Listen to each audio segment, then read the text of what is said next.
tragédia.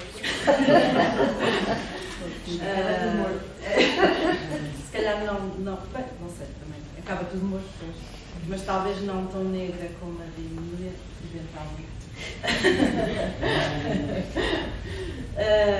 Vou falar sobre Desdémona, que é a personagem feminina principal da tragédia de Otelo. E Desdémona, o próprio nome tem origem grega e significa a desventurada. Portanto, daí já se percebe o final triste desta personagem. Ela é o protótipo da Bela. É filha de um nobre de Veneza, que se chama Brabâncio, e ela é uma jovem bela, mas para além disso ela tem um caráter muito nobre. É muito bondosa e muito voluntariosa. E como ela era uma jovem muito bela, ela tinha muitos pretendentes no reinado na República de Veneza, só que jovens, graciosos, nobres, mas ela rejeita-os a todos e acaba por escolher um general, Otelo, chamado Otelo, um general novo. Isso é uma relação considerada na época inapropriada, porque ele não tinha, era de uma condição social inferior à sua. Mas Otelo, ela conhece Otelo porque ele é amigo do pai de Desdémona, ele frequenta a casa e apaixona-se por ele enquanto ele relata os feitos das batalhas, porque ele é um general muito valente, muito bravo, e ela apaixona-se por esse lado dele de herói. E Otelo apaixona-se por ela também e nutre por ela uma paixão muito intensa. Entretanto, Otelo, enquanto general, ele nomeia um amigo seu, chamado Cássio, para o lugar de tenente. E quando isso acontece, ele tem um alferes, que é o Iago, que é o vilão da história, e é um personagem fantástico. É fantástico pela sua perversão e pela sua inteligência e capacidade de manipulação de toda a gente. É mesmo extraordinário. Iago fica, quando sabe que o lugar de tenente não vai para si, porque ele estava à espera que fosse o eleito, ele fica de repente possuído por uma raiva demolidora e decide simplesmente destruir Otelo e Cássio. E manipula tudo e toda a gente a toda a volta. Ele é um personagem dissimulado, perfeitamente dissimulado. Ele faz sempre passar por um homem honrado, por um homem muito bom, muito amigo de Otelo, muito amigo de Cássio, e nas costas vai sendo uma trama impressionante. E a principal vítima dele, logo a primeira, e é assim que começa a peça, é com um jovem soldado chamado Rodrigo. Esse jovem soldado também era um dos pretendentes de Desdémona, que foi rejeitado, mas apesar de tudo ele alimentava a esperança de poder conquistar o amor de Desdémona. E Iago, como é muito inteligente, ele manipula sempre as fragilidades das personagens. Ele, sabendo disso, convence de que se ele denunciar a relação de Otelo com Desdémona ao pai de Desdémona, que com certeza que não era favorável a essa relação, que talvez ele assim pudesse conquistar o coração de Desdémona. E então o que é que ele faz? Acontece que a jovem tinha fugido da casa do seu pai para casar com Otelo em segredo. E, portanto, ele convence Rodrigo a ir denunciar esse facto a Brabâncio, ao pai de Desdémona, que quando sabe fica furioso. Fica furioso e ao mesmo tempo perplexo, porque ele acha que a sua filha é muito tímida e que nunca iria ter uma atitude dessas, ainda por cima a ligar-se a um mero militar. Ele achava isso inconcebível. E fica de tal forma incomodado que pede ajuda ao Senado. O Senado, que era constituído pelos nobres de Veneza, e chega ao Senado e conta a sua história, e o Senado decide chamar Otelo para ouvir a sua explicação. E ele explica que o seu amor é real e que não há ali nenhum interesse. Sim, porque o pai de Desdémona achava que ele de certeza só poderia ter conquistado através de bruxaria. E, portanto, ele é acusado de bruxaria, de ter seduzido a sua filha com bruxaria. Otelo chega ao Senado e desmente tudo isso e relata como é que o amor aconteceu, que se apaixonou, como é que eles se apaixonaram, que tinha sido na casa de Brabâncio, e disse também que para confirmar a história que chamasse Desdémona. E Desdémona vai ao Senado e defende com muita coragem e muita clareza mental o seu amor. E defende de tal forma que o pai aceita e o Senado acaba por aceitar esse amor. Entretanto, o Senado também estava reunido por outro motivo, porque houve uma emergência militar. Porque Chipre estava sob a tutela de Veneza e havia o perigo iminente de ser invadido por uma frota turca.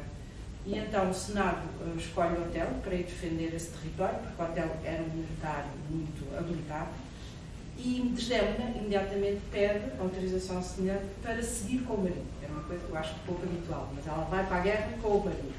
E, portanto, o Otelo vai num barco e ela vai com o alferes Iago e com a sua esposa Emília, que era simultaneamente a sua arma.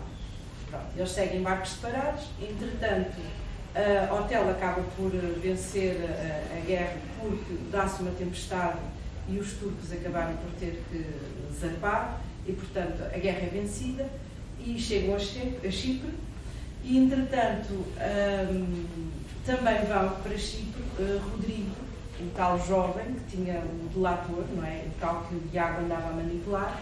Esse também segue para Chipre porque é um dos soldados, assim como Cássio, o tal amigo de Otelo que tinha sido eleito tenente. E, portanto, Iago começa aí a tramar. Começa a tramar uma ideia de como destruir Otelo. E começa por chegar junto de Rodrigo e consegue instigar um duplo ódio em Rodrigo. Por um lado, convence-o de que a relação de Otelo com Desdémona não vai durar muito tempo, porque são seres de naturezas completamente diferentes, e, portanto, aquilo deve ser uma paixão curta. E, pronto, instigam por um lado ao ódio contra Otelo. Por outro, também contra Cássio, convencendo de que há ali uma traição de Desdémona. E Rodrigo começa a sentir-se ameaçado por ambos. Entretanto, mais a seguir, nessa noite, estão de guarda Iago e Cássio. Iago, sabendo da fragilidade de Cássio para a bebida, que ele facilmente se deixava embriagar, não aguentava muito o álcool, ele convence-o a beber.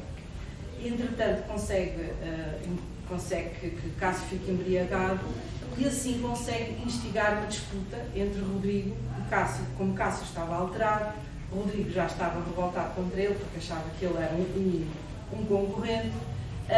Há uma luta e Cássio acaba por perder o seu posto de tenente, porque Otelo acha que aquilo é um mau exemplo para os outros soldados e, portanto, despromoveu. Cássio fica muito infeliz, sente-se muito triste e acha que a sua reputação caiu por terra.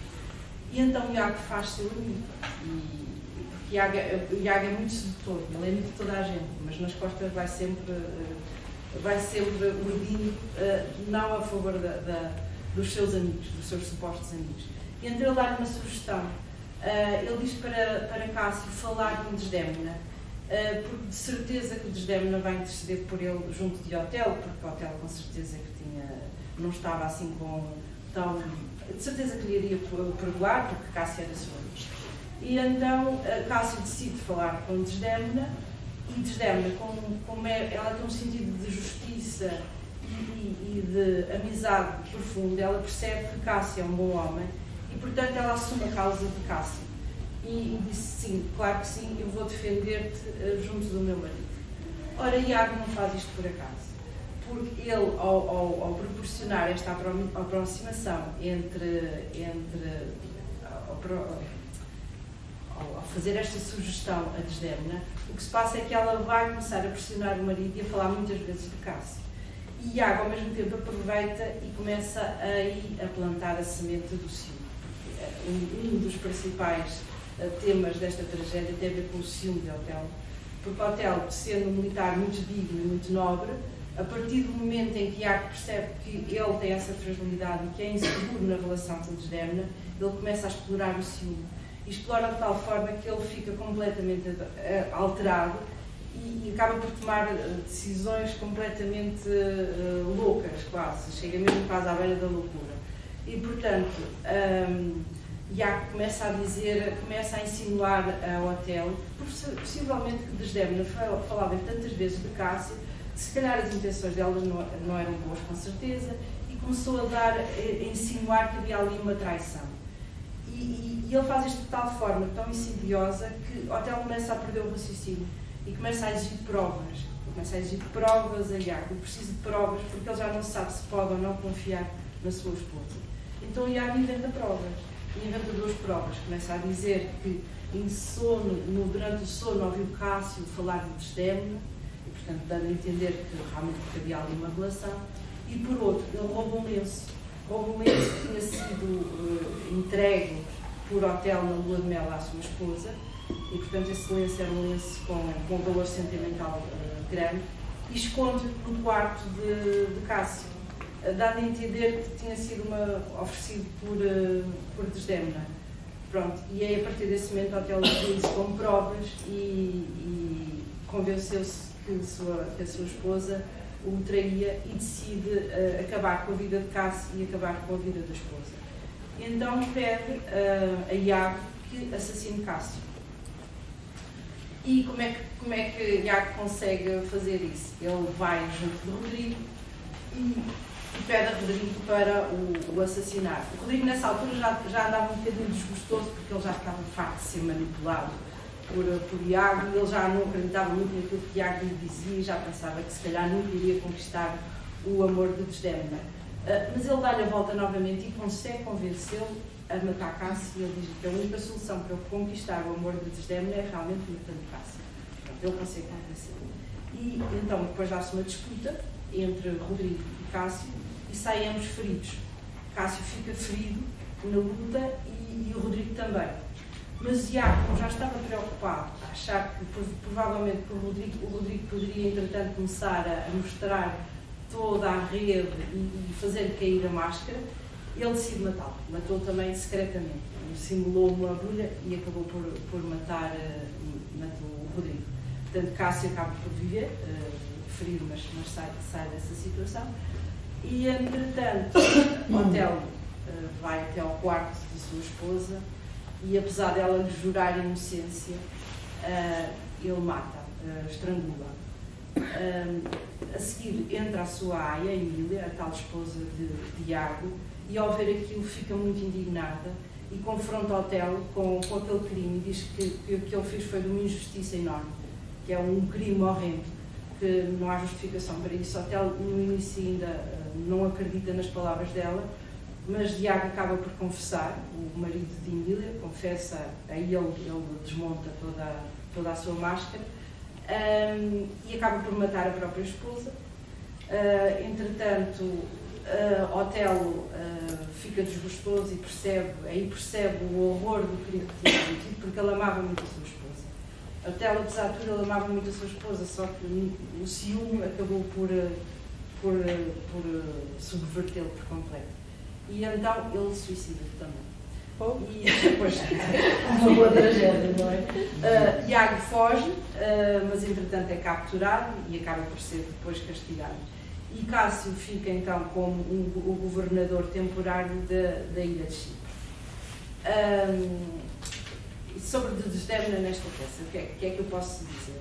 Desdémona, ela na verdade não aparece durante muito tempo na peça, mas é um elemento fundamental, porque na verdade todo o enredo se desenrola à volta da influência que ela tem sobre Otelo, pelo seu amor, por um lado, e também depois pelo ciúme. No fundo, ela é o alvo do ciúme de Otelo. Mas ela é um ser muito puro, porque ela, acima de tudo, ela acredita no amor. E mesmo no caso, quer dizer, ela é a personificação do amor puro. E ela ganha confiança, e a confiança nela nesse amor é tão grande que isso dá-lhe força para enfrentar uma série de preconceitos. Porque a escolha que ela fez, e uma coisa que eu não falei em relação a esta peça, mas que é muito focado sempre nesta peça, é a questão do racismo. Porque o Otelo é mouro e é negro. E, portanto, havia bastante racismo já naquela época, evidentemente, e isso é visto com muito maus olhos. Uma dama de boas famílias, da nobreza de Veneza, de repente juntar-se para já a um militar, que é de uma condição social inferior, apesar de ser general, ainda por cima mouro. Mas ela ela apaixona-se por ele, porque ela consegue ver para além da cor da pele, para além de todas essas aparências. Ela consegue ver a nobreza do seu carácter, porque o Otelo era verdadeiramente corajoso e muito nobre e digno. Tinha esta fragilidade do ciúme, era o seu lado negro, não é? Mas ela apaixonou-se pelas outras características. E ela consegue, com a força do seu amor, enfrentar todo o preconceito. Mesmo quando se apresenta ao Senado, o Senado, no fundo, representa o topo da sua sociedade, porque é ali que está a administração, não é? Portanto, todo o topo da sociedade está ali representada e ela consegue, dentro da sua simplicidade, enfrentar todo aquele preconceito e defender o seu amor. E é ouvida com muita dignidade. Ela também, só ter aqui, sim, também, uma das características dela também, ela é bondosa e corajosa. E Iago, Iago consegue ser um grande manipulador, porque ele percebe muito bem as naturezas humanas, ele capta muito bem mas tanto as virtudes como os defeitos, porque ele capta muito bem as coisas. E ele sabe que ela é corajosa e valente, e é por isso que acaba por pensar naquela solução de caso, de pedir ajuda e interceder por ela junto do marido, e sabia que aquilo ia funcionar, porque a partir do momento em que ela abraçasse uma causa que fosse justa, ela não ia desistir dela. E de facto assim era, porque ela tinha sentimentos muito fortes de amizade e de fidelidade. Apesar de ter uma aparência ao mesmo tempo de tímida e ser uma jovem, não é? Ela também acaba por ser a personificação do amor ideal. E é por isso que ela, há uma série o marido vai alterando de humor à medida que o ciúme se vai instalando, ele vai ficando cada vez mais agressivo na relação com ela. Começa por ser uma relação ideal, muito amorosa e muito próxima, mas à medida que o ciúme se vai apoderando dele, ele começa a ser violento. E ela, apesar de tudo, não percebe, ela nunca percebe o que é que se passa com o marido, porque ela é uma jovem ingênua, quer dizer, com pouca experiência do mundo, mas é ingênua, mas para além disso é porque ela vê sempre o amor ideal. Ou seja, ela não tem a malícia do mundo, porque é quase como se Desdémona vivesse numa outra dimensão. É a dimensão de um amor perfeito, de um amor ideal. E aí não há espaço para a malícia, não há espaço para a maldade. Portanto, é como se ela não entendesse isso. E por isso ela não se consegue defender e acaba por morrer nas mãos do marido e não percebe todo o jogo de perversão de Iago, assim como toda a malícia do marido e o ciúme que ele vai tendo por ela. E isto é muito evidente mesmo na última cena, porque o marido, a morte dela é gradual, é dramática, portanto o marido estrangula, ela parece que está morta, mas não está logo, porque entretanto ela ainda dá um suspiro final. E nesse suspiro final é na altura em que entra a sua aia, a Emília, e a Emília pergunta-lhe, mesmo antes de morrer, a Emília pergunta: quem te matou, Desdémona? E ela responde: ninguém, eu mesma. Isto é assim muito perturbador, porque a pessoa pensa, bolas, mas ela não percebe o que se passou com ela, não tem raiva ao marido, quer dizer, aquele amor idealizado nunca chega a ser é que nunca se converte num ódio. E eu penso que isto tem a ver com o facto de dela realmente representar esse amor ideal. E no fundo ela é como a encarnação da justiça e da virtude e do amor. E o facto dela sendo ela um símbolo, no fundo o facto dela nunca conseguir sentir nenhuma raiva pelo marido, é quase como se a morte dela funcionasse como uma redenção, né? Como uma esperança, porque ela nunca deixou de acreditar no amor, mesmo quando perdeu a vida, mas num amor ideal que ela sabe que no fundo aquela atitude do marido, né? Toda aquela foi por um desvario, porque o amor ideal subsiste apesar de toda esta luta mais terrena. E é isto que eu tenho a dizer.